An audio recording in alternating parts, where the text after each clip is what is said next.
I refuse to be measured by anyone else's standard. We are human beings, and the mere fact that we exist means that we have the right to pursue our dreams, yes, undeterred by the insecurities and insanities of others. That's right. Dreams can change destinies, ladies and gentlemen, and they add value where value wasn't perceived. So, what's our role in this? What is our role in the pursuit of this dream? Good evening, everyone. My name is Ruth Jordan, and I have the honor of serving as your Mistress of Ceremony this evening. On behalf of the Ann Arbor Club of the National Association of Negro Business and Professional Women, we'd like to welcome you to our 34th annual Martin Luther King celebration.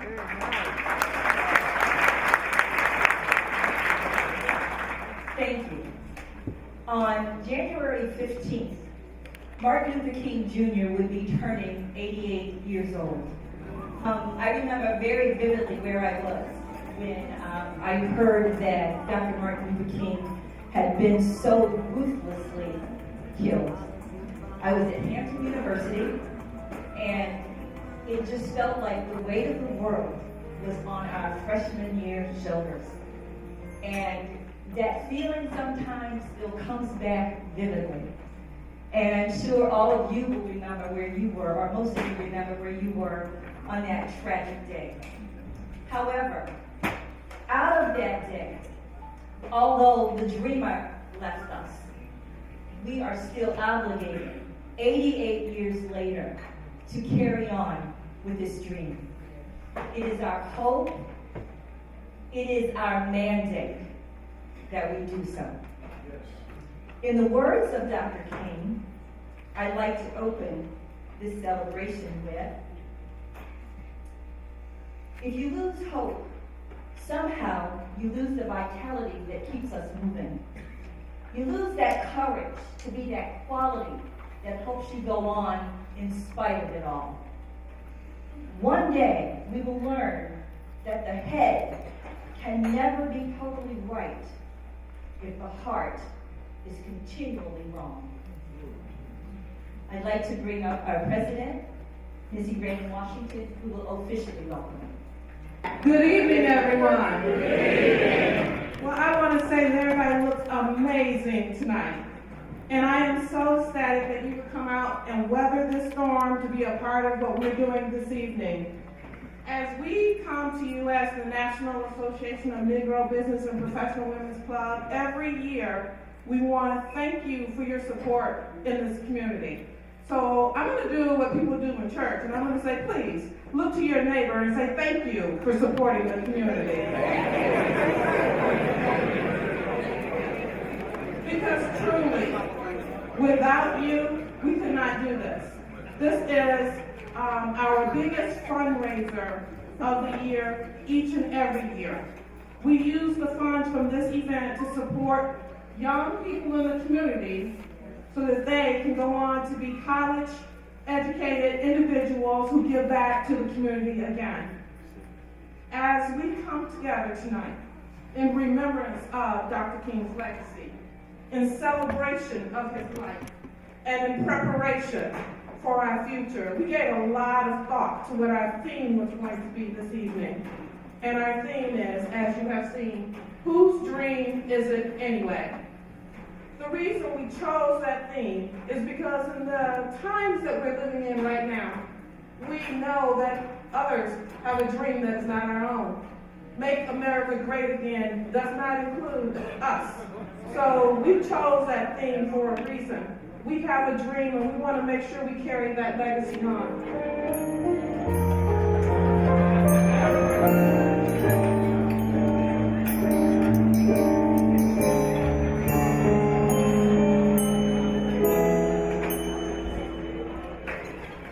Looking back on our history, I would like to say that we're a blessed people. We should be grateful. And while Dr. King is no longer with us, they killed the man, not the dream. His legacy still lives on. And for that, we should be eternally grateful. So I want to sing this selection for you. Let's not hold you any longer. How can I say thanks for the things God has done for me? Things so undeserved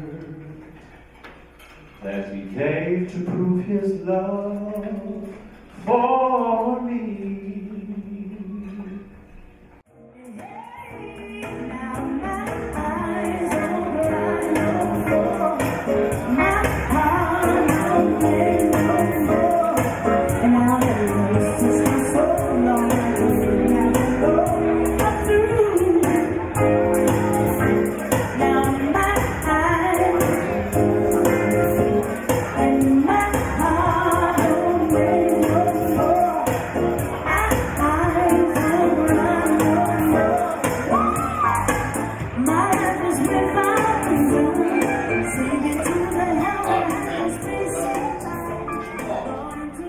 Lessons which we are still learning.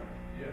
God, we pray that you would allow us to share those lessons with generations yet unborn, for there is still work to be done. God, we thank you that you've allowed us to gather in this place as your children. Thank you, God, because we realize we have work, regardless of who says what. We know that we are your children. Yes. Whether we are from Canton or Cote d'Ivoire, whether we're from Liberia or Livonia, we come from Arbor, we come from Angola, Ypsilanti, and Senegal. Yet you have called us in this place. Yes. So we thank you, we praise you. We pray, oh God, that you would be with us, that you would bless that which we will see and receive in this place. Bless the food which has been prepared. Bless those who will stand, those who will sing, those who will lead.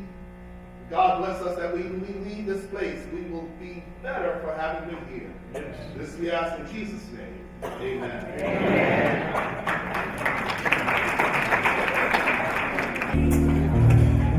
And of course, the dance floor is open.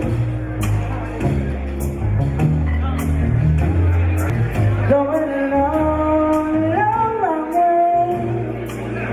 And in time, the light is made to move. The bones are made for food. They're only made of clay. But our love is here. Our love is here. Our love is here to stay. I love this music.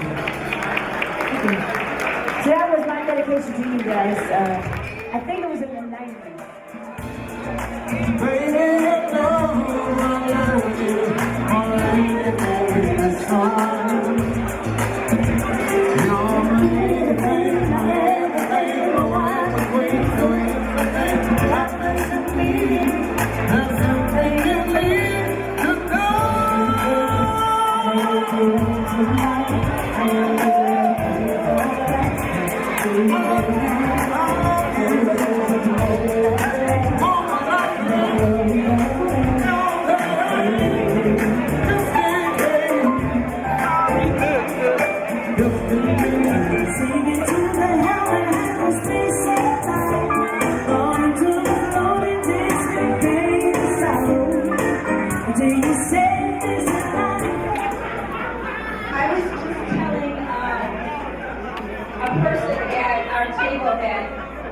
After listening to that, I feel like really sorry for young people today.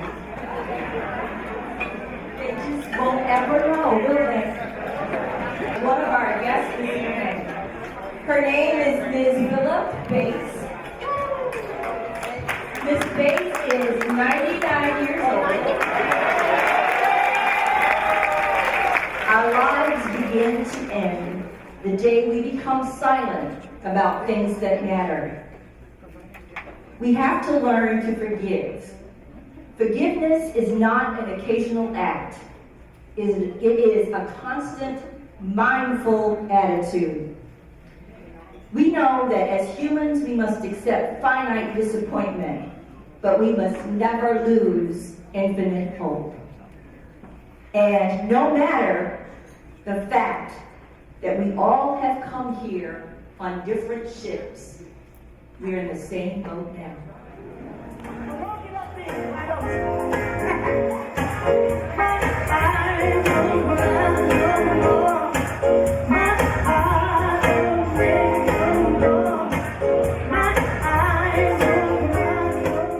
Sometimes you get so enamored with the reality that your head wants to explode. But we can't turn our backs from it. We have to pay attention to it.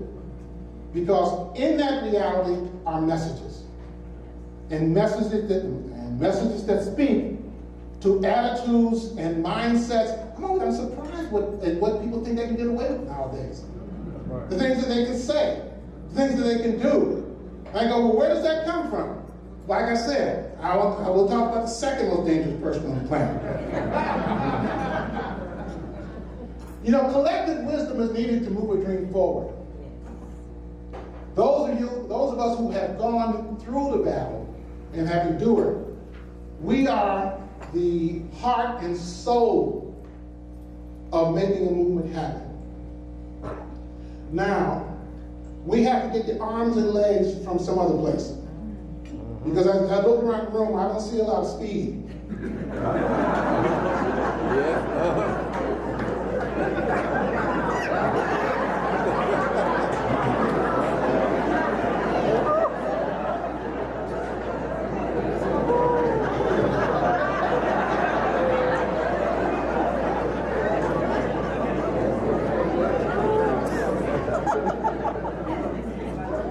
We have to look to our younger generation to receive the baton for their part of the race. And listen, whenever there's instability in an organization or in the human arenas, we look to stabilizers like the National Negro Business Professional Women's Clubs to provide a steady foundation upon which others can build. My friends, my colleagues, my wife, family, everyone, in order to guarantee that tomorrow we are not plagued by the question of whose dream it is anyway, we need a firm commitment to actions that make sense today. So after you've danced, after you've had fun, when you return home, I want you to leave this room knowing that in terms of action steps, what can I do? I can mentor someone. Amen. All right? I can rally voters. I can change policy. I can run for office. I can do any number of actionable things that are designed to move the dream forward so that when we meet next year, we won't spend time discussing the dream that we promised. We'll talk about the dream that we'll accomplish.